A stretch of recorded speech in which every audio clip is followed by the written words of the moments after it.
বিসমিল্লাহির রহমানির রহিম। আসসালামু আলাইকুম। দীর্ঘদিন অসুস্থ থাকার পর আপনাদের সামনে কথা বলতে পারার জন্য আল্লাহর কাছে শুকরিয়া আদায় করছি। আমার কারাবন্দী অবস্থায় আপনারা আমার কারামুক্তি ও রোগ মুক্তির জন্য সংগ্রাম করেছেন, দোয়া করেছেন। সেজন্য আমি আপনাদের সকলকে ধন্যবাদ জানাচ্ছি। দীর্ঘ আন্দোলন সংগ্রাম ও ত্যাগের মধ্য দিয়ে আমরা ফ্যাসিবাদী অবৈধ সরকারের কাছ থেকে মুক্তি পেয়েছি।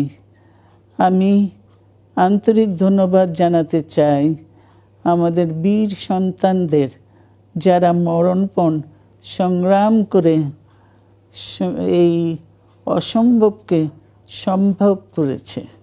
শত শত শহীদদের জানাই শ্রদ্ধা।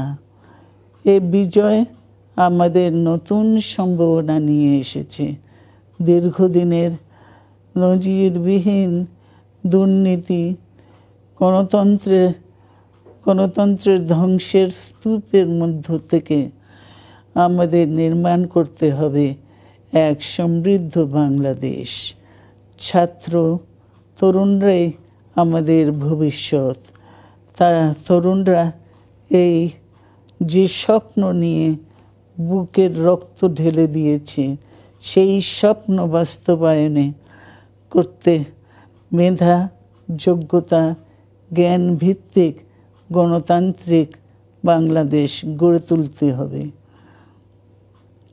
শোষণহীন সমৃদ্ধ বাংলাদেশ।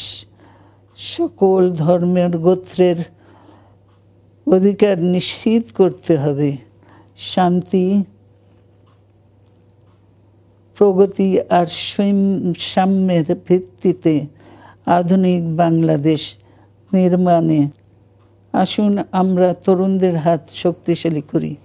ধ্বংস নয়, প্রতিশোধ নয়, প্রতিহিংসা নয়, ভালোবাসা, শান্তি ও জ্ঞান ভিত্তিক সমাজ গড়ে তুলি। আল্লাহ হাফেজ।